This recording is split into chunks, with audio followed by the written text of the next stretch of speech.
fakta apa yang ada yang kita temukan, itu yang kita laporkan. Makanya berapa ini yang kau dibayar, Rismond? Berapa yang kau dibayar?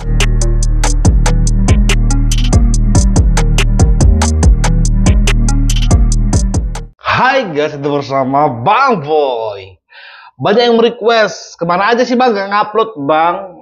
Memang saya 2-3 hari terakhir guys ya, di luar kota. Jadi nggak bisa mengupdate, nggak bisa mengupload informasi terbaru. Tapi banyak yang request untuk kita mulai dulu, yaitu Joshua Sinambela. Lawan seimbang setara oleh Rismond. Tapi bedanya Joshua Sinambela punya ijazah asli, Rismond diduga palsu. Ngebahas nih dia Joshua. Saya akan langsung membuka pertanyaan ke Bapak Joshua terlebih dahulu. Pak Joshua, di era di mana opini viral bisa lebih dipercaya daripada hasil laboratorium, dan bagaimana nih seorang ahli digital forensik bisa membedakan diri dari seseorang yang memiliki opini keras tapi belum tentu berdasar, seperti tema pada malam hari ini, pakar-pakaran, dan sejauh apa publik seharusnya bisa membedakan antara popularitas, opini, dan kebenaran digital? Silakan. Baik, terima kasih Mbak Atina ya. Sebenarnya saya mau menunggu sebenarnya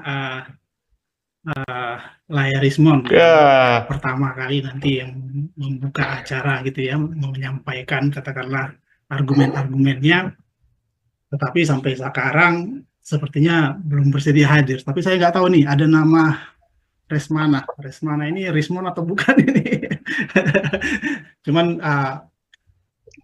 dia tidak menggunakan nama resmi, ya kita belum hadir ya. Tapi kalau misalnya dia merespon, saya harap sebenarnya dia dulu yang menyampaikan argumen-argumennya sehingga kita bisa mematahkan semua argumen-argumen itu. Tetapi kalau dia tidak hadir, ya nanti kita akan membongkar satu persatu ya, analisis-analisis yang dia gunakan ya, yang dia buat, dan asumsi-asumsi yang mungkin diberikan oleh kelompoknya lah gitu ya. Kelompoknya ada banyak orang sebenarnya ya, tetapi mungkin mereka yang lebih agresif ya, memberikan asumsi-asumsi yang menyatakan bahwa oh ijazah itu palsu, skripsi itu palsu gitu kan. Kemudian ada juga macam-macam ya, macam-macam, sampai sekarang mungkin ada banyak sekali yang akhirnya gitu ya membuat kita jadi geli sendiri gitu ya. Awalnya ijazah gitu kan, kemudian skripsi gitu kan, kemudian halaman pengesahan, kemudian tanda tangan ya, kemudian sekarang beralih ke SKS ya, jumlah SKS. Saya nggak tahu dia bisa mempertahankan bagian yang mana sebenarnya gitu ya. Mempertahankan bagian yang mana? Mungkin sebagai pembuka ya, karena saya lihat di sini belum ada panelis Rismond, meskipun kita sudah undang gitu ya. Nah, saya ingin cerita dulu ya, apa yang membuat saya ikut bersuara ya, bersuara terhadap kasus ini ya. Jadi dimulai dari postingan-postingan beberapa rekan saya, kolega saya di UGM gitu ya, yang berupaya meluruskan ya analisis-analisis yang diberikan oleh si Rismond gitu ya. Kita langsung menyebut nama ya, Rismond. Jadi rekan-rekan dosen ini mencoba menunjukkan ya bahwa analisis itu tidak benar gitu ya. Analisisnya dia itu tidak benar. Kenapa? Karena pada saat pertama kali muncul ya Rismond menganalisis ijazah Jokowi, dia pertama kali meyakini kalau gambar ijazah itu palsu gitu ya. Gambar ijazah yang ditunjukkan sebuah media kalau nggak salah, fotokopinya malah gitu ya, itu palsu. Awalnya begitu. Dari mana? Dari fontnya gitu ya. Kemudian dari nomornya gitu ya. Nomor ijazahnya kok nggak lengkap ini gitu kan. Nggak ada fakultasnya gitu kan. Karena dibandingkan dengan kalau nggak salah satu kolega saya, yaitu Pak Bambang Prastowo ya. Jadi ijazah Jokowi dengan ijazah Bambang Prastowo. Yang dianalisis apa? Pertama, nomornya nggak ada, karena memang di fotokopian mungkin ketutup gitu ya, sehingga tidak muncul. Itu yang pertama kali dianalisis. Kemudian nomor fakultasnya kok nggak lengkap, beda dengan Pak Prastowo, ada nomor MIPA-nya gitu ya. Kalau Pak Jokowi kan Fakultas Kehutanan. Ternyata zaman itu ya ijazah ya setiap fakultas itu nyetak masing-masing. Ya, jadi makanya berbeda. Fakultas A, Fakultas B, Fakultas C ya 40 tahun yang lalu itu berbeda ya. Sehingga memang ada template-nya tetapi tidak sama persis gitu ya. Ya, mereka diberikan kewenangan masing-masing mencetak ya, mencetak setiap fakultas. Jadi bukan terintegrasi dalam sebuah level universitas sehingga tidak seragam pada saat itu. Nah, itu yang pertama kali dimunculkan dia, sama dia menganalisis fontnya. Fontnya. Ya. Awalnya font ijazah pun itu dianggap dia tidak mungkin. Tidak mungkin ada font Times New Roman yang ada di ijazah itu bisa dicetak zaman itu gitu. Padahal udah kelihatan itu cetakan bukan cetakan dari printing atau komputer gitu ya. Bukan cetakan digital ya, tetapi itu cetakan dari percetakan yang zaman itu punya teknologi yang sudah sangat jauh ya. Kita bisa melihat buku-buku zaman dulu ya, zaman dulu tahun 60-an, 70-an, 80-an. Ya, buku-buku sudah sangat modern. Percetakan, bukan printing, bukan komputer, bukan Microsoft gitu ya. Nah, dia kan membayangkan hanya menggunakan teknologi Microsoft-nya dia, yang mungkin dia baru tahu adanya komputer ya zaman itu hanya Microsoft. Jadi teknologi printer zaman itu hanya seperti itu gitu ya. Padahal dunia percetakan sudah sedemikian canggih ya. Zaman dulu banyak juga ya percetakan itu mengadopsi ya, menggunakan template-template, menggunakan rugos namanya ya. Kemudian inilah ya yang dijadikan template ditransfer ke dalam namanya plat offset ya. Nah, ini sering sekali ya banyak percetakan yang sudah menggunakan teknologi itu zaman dulu. Nah, sebelum dilanjutkan, berarti sebenarnya informasi dari Joshua Sinambela ini mengatakan sebelum Dian Sandi mengupload foto ijazah Pak Jokowi, ternyata mereka itu sudah ngoprak-ngoprek fotokopi ijazah Jokowi. Jadi nggak valid untuk kalian menumbalkan Dian Sandi. Sebelumnya kalian tuh sudah ngoprek-ngoprek. Ayo loh. Ini mengenai font ini, respon. Makanya datang kau. Gaya kau itu udah kayak paling orang Batak paling berani sedunia. Tiba diajak berdebat sama yang ahli juga, takut kau. Kenapa? Nggak bisa kau bodoh-bodohi mereka ini? Nggak akan bisa kau bodoh-bodohi mereka ini, Desmond. Ya, cuma si Royce Rio yang bisa kau bodoh-bodohi. Si Diva yang bisa kau bodoh-bodohi. Tim HTI bisa kau bodoh-bodohi. Mereka ini nggak bisa. Memang zaman itu ya percetakan itu mahal. Jadi tidak semua mahasiswa ya menggunakan percetakan yang cukup mahal ini pada saat itu. Nah, ini dari informasi yang kita dapatkan dari berbagai alumni-alumni yang seangkatan kurang lebih sama dengan Pak Jokowi ya. Nah, kemudian apalagi yang dianalisis dia ya, kembali ke skripsi gitu ya, skripsi. Nah, ini yang menarik ya. Jadi ketika dia menyatakan skripsinya kok hebat sekali fontnya gitu ya, fontnya kok udah Times New Roman gitu ya. Kenapa? Karena auto scalingnya, huruf besar huruf kecilnya itu udah sangat bagus sekali, merata sekali. Ini pasti kerjaan komputer nih. Saya nggak tahu bagaimana dia menganalisis itu sebenarnya. Padahal kalau kita ukur gitu ya, kita ukur bagian dari halaman pengesahan itu tidak sama sekali presisi kok. Ke kiri dan ke kanan itu berbeda kok. Jadi dari situ sebenarnya sudah ketahuan kalau itu bukan dari Microsoft Word atau Times New Roman yang ada di komputer gitu ya, berbasis komputer menggunakan printing. Tetapi dia menggunakan cetakan ya, cetakan. Dan itu juga setelah kita lakukan, saya sendiri ya melakukan apa istilahnya ya, bukan investigasi, bukan forensik ya yang saya lakukan. Saya hanya ingin melihat ya, jadi saya ingin melihat semua skripsi teman-temannya. Jadi saya minta izin dulu ya kepada Fakultas Kehutanan, boleh nggak saya melihat skripsi teman-teman Jokowi? Saya nggak butuh skripsi Jokowi, saya mau lihat skripsi teman-teman Pak Jokowi gitu ya, zaman itu gitu ya. Akhirnya saya dipersilahkan, silakan Mas ya. Saya minta izin dulu, kemudian saya dalam perpustakaan, kemudian saya mendokumentasi ya, mendokumentasi 40 lebih ya skripsi tahun 70-an, 78, 79 sampai tahun 80 sekian ya. Nah, yang saya temukan apa? Ya, saya membandingkan skripsi yang ada karena saya belum diberikan ya skripsi Jokowi pada saat itu. Saya nggak dikasih tunjuk saat itu ya. Awalnya saya diberikan skripsi teman-temannya gitu ya. Nah, saya dari beberapa foto yang saya dapatkan dari internet ya, skripsi Jokowi itu kelihatan ada pembatasnya ya. Pembatasnya namanya pembatas buku yang ada tulisannya namanya perdana ya. Saya menarik ya. Menarik itu kenapa? Karena dari situ kita bisa tahu bahwa ini dicetak atau dijilidkan di percetakan atau apa istilahnya jasa percetakan yang bernama perdana. Kemudian saya minta ya kepada teman-teman yang ada di perpustakaan itu, coba dicari lagi skripsi-skripsi yang ada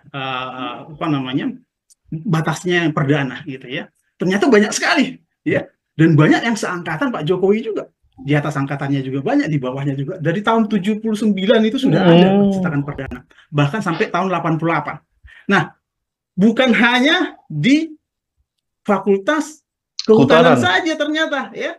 Setelah saya telusuri, bahkan ada kolega saya ya, namanya Pak Heru Marwata, nanti Anda bisa cari di Facebook ya. Ada dipublis juga itu ya. Itu dari Fakultas Sastra. Jadi ada banyak dosen-dosen yang lain atau bahkan ada banyak mahasiswa alumni-alumni lain yang juga mencetakkan ya skripsinya di perdana. Dan itu sama semua fontnya ya, sama semua cetakannya. Jadi dari situ sebenarnya saya sudah punya feeling ini sama semua. Jadi asumsi yang disebut oleh Rismond ya, bahwa ini hanya bisa diproduksi dengan teknologi digital zamannya 90-an harus menggunakan Microsoft Word, itu sudah terbantahkan di situ ya. Nah, apa yang saya lakukan? Yang saya lakukan, saya menghubungi dia pertama kali. Mampus. Rismond ya, saya kirimkan mungkin chatnya ya, nanti saya coba tunjukkan chatnya, tapi saya coba ceritakan deskripsinya dulu ya. Saya hubungin dia untuk menyadarkan dia sebenarnya bahwa asumsi dia itu tidak benar, bahwa teman-teman yang lain juga menggunakan teknologi yang sama, menggunakan font yang sama, nggak ada bedanya. Itu yang pertama kali. Artinya itu untuk membantah ya asumsi berkaitan dengan font. Ya, kenapa? Karena nggak mungkin juga itu dipalsukan semua. Karena saya lihat sendiri, saya rasakan sendiri, dan dokumentasi inilah sebenarnya yang saya kirimkan ke dia. Tujuan saya untuk menyadarkan dia bahwa asumsi itu tidak benar. Ya. Tetapi apa yang dilakukan dia? Saya diblokir. Ya. Awalnya kita berdebat melalui komunikasi. Saya ajak dia datanglah ke sini berdua kita. Saya bisa tunjukkan semuanya. Tapi apa yang dilakukan? Nggak benar itu, semuanya palsu itu. Buktinya nggak ada tanda tangannya semua. Nah, memang dia akan beralih gitu ya. Setelah fontnya terbantahkan, dia lari ke tanda tangan. Nah, ini contohnya. Inilah orang-orang yang mencari namanya pembenaran. Mampus. Mencari kebenaran. Mampus. Padahal sebagai ahli forensik, yes, forensik kita itu mengungkap fakta. Yes. Fakta apa yang ada yang kita temukan, itu yang kita laporkan. Makanya berapa ini yang kau dibayar, Rismond? Berapa aja kau dibayar? Kenapa kau gak mau berdiskusi untuk demi kebenaran? Yang selalu kata-kata selalu sebagai tameng kalian untuk kalian bersuara. Kenapa nggak bisa kau terapkan perdiskusian ini di dalam hidupmu? Rojan, mantap kali. Makanya kali ini aku hanya membahas dari sisi Joshua Sinambela guys ya. Soalnya dia dari awal yang berani speak up, yang berani melawan tentang Rismond ini. Ya, tidak ada asumsi, tidak ada pendapat di sana, apalagi berasumsi. Itulah sebenarnya laporan forensik digital yang resmi atau yang benar ya. Forensik apapun hanya mengungkap fakta, tidak boleh berargumen. Forensik katakanlah di kedokteran, forensik tubuh, forensik apapun itu tidak pernah berpendapat, tidak pernah membuat asumsi. Ya. Kita hanya menyampaikan fakta. Nah, ketika kita mungkin di pengadilan nanti ditanyakan apakah pendapat Anda terkait ini, baru boleh berpendapat. Mampus. Ya. Nah, itu prinsipnya ya. Jadi laporan forensik digital hanya mengungkap fakta-fakta. forensik apapun kurang lebih sama, hanya mengungkap fakta-fakta. Dia tidak boleh berpendapat menyatakan ini palsu atau tidak, karena dia tidak berwenang untuk itu. Mampus. Nah, ini yang harus dipastikan, ya. Dahulu. Jadi kalau kita melakukan penelitian, mampus. Nah, kalau Rismond mengatakan kajian ilmiah gitu ya. Nah, kajian ilmiah yang dimaksud itu seperti apa sebenarnya? Itu makanya kepolisian menanyakan ke dia, ya, apa otorisasi Anda melakukan kajian ilmiah ini? Ya benar, ya. Kalau kita melakukan pemeriksaan digital forensik, itu pasti ada surat tugasnya, pasti ada permohonan resminya, ya.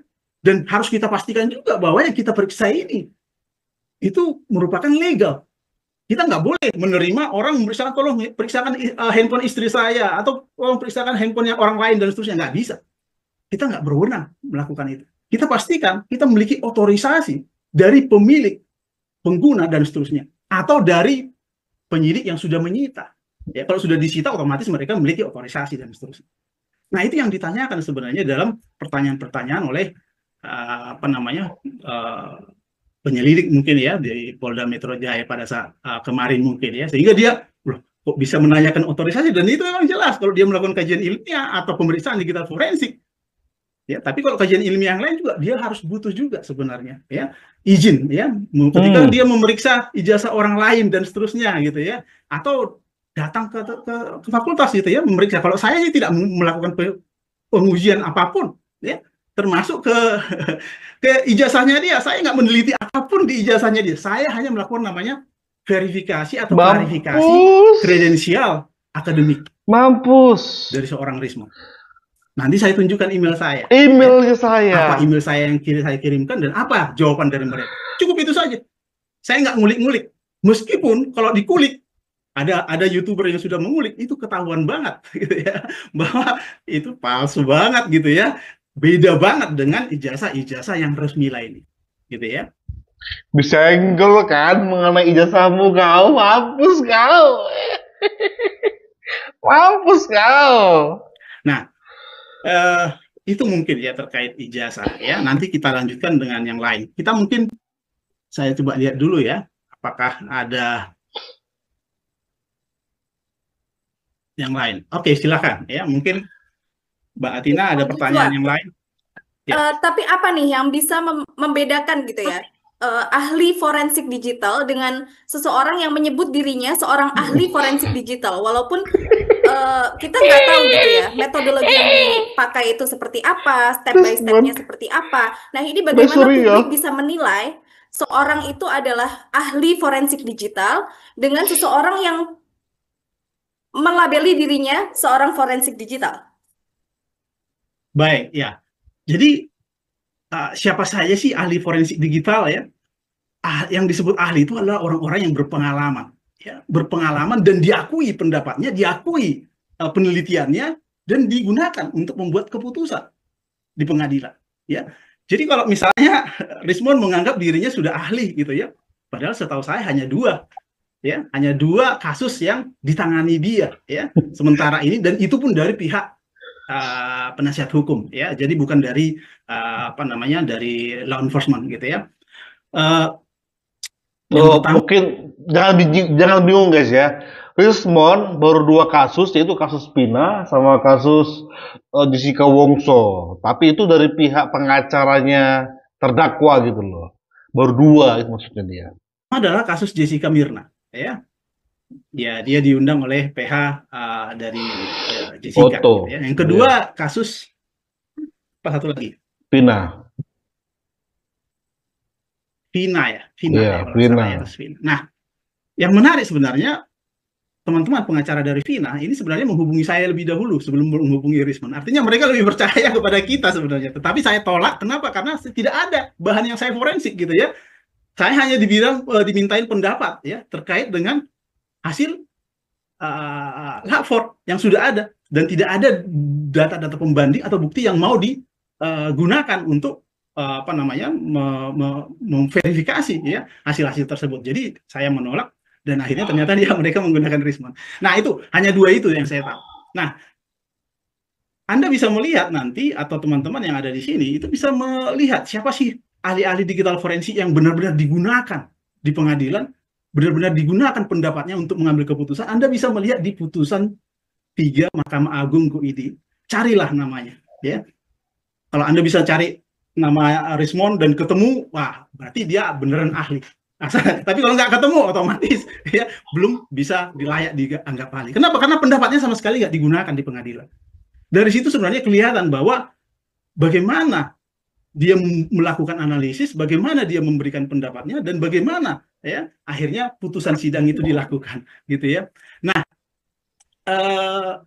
nah itu mungkin salah satu contohnya ya. Kemudian apa juga kriteria ahli sebenarnya? Ya, ahli ini sebenarnya adalah orang-orang yang memiliki kompetensi di bidang tersebut, terutama SOP, Standard Operation Procedure. Dalam menganalisis bukti-bukti digital gitu ya, karena ini kan bukti-bukti digital karena hubungannya dengan ahli digital forensik. Meskipun sebenarnya kasus yang kita diskusikan ini nggak ada hubungannya dengan digital forensik gitu ya. Tetapi oke lah ya, kita ingin meluruskan ya. Pemeriksaan digital forensik itu hanya bisa dilakukan terhadap dokumen-dokumen elektronik ya, atau data-data elektronik atau data-data digital. Jadi ketika misalnya ada foto seperti ini, ya, foto saya dan teman saya gitu ya, kemudian Anda foto jadi digital gitu ya, jadi digital, kemudian Anda analisis ELA, analisis yang lainnya dan seterusnya, itu tidak berdasar, tidak bisa dilakukan analisis terhadap ini, terutama masalah keaslian ya, masalah keaslian. Jadi kalau misalnya ini ijazah gitu ya, terus difoto gitu ya, kemudian dianalisis dan itu membuktikan bahwa ini palsu atau tidak bisa ya. Tetapi foto yang bisa kita gunakan itu hanya untuk melihatkan petunjuk-petunjuk siapa yang mengeluarkan ijazah tersebut, tanggal berapa, siapa yang menandatangani, ya ada capnya atau tidak dan seterusnya. Nanti kita bisa membandingkan ijazah Jokowi atau ijazahnya Rismond misalnya, ya. Kita bisa bandingkan bagaimana ya ijazah itu sama nggak dengan teman-teman yang lain. Ijazah Rismond sama nggak dengan lulusan yang lain, misalnya gitu ya. Itu hanya untuk membandingkan saja. Tapi kalau menentukan bahwa kalau misalnya ketemu sama semua seperti ijazah Jokowi, kita nggak bisa melakukan analisis yang berbau dengan digital forensik. Itu sih. Kenapa? Karena dokumen ini born-nya sudah fisik, bukan born digital. Tidak lahirnya digital. Ketika lahir dia digital, baru kita bisa melakukan forensik digital terhadap media digital tersebut. Nah ini yang kesalahan ya, salah kaprah lah saya katakan ya.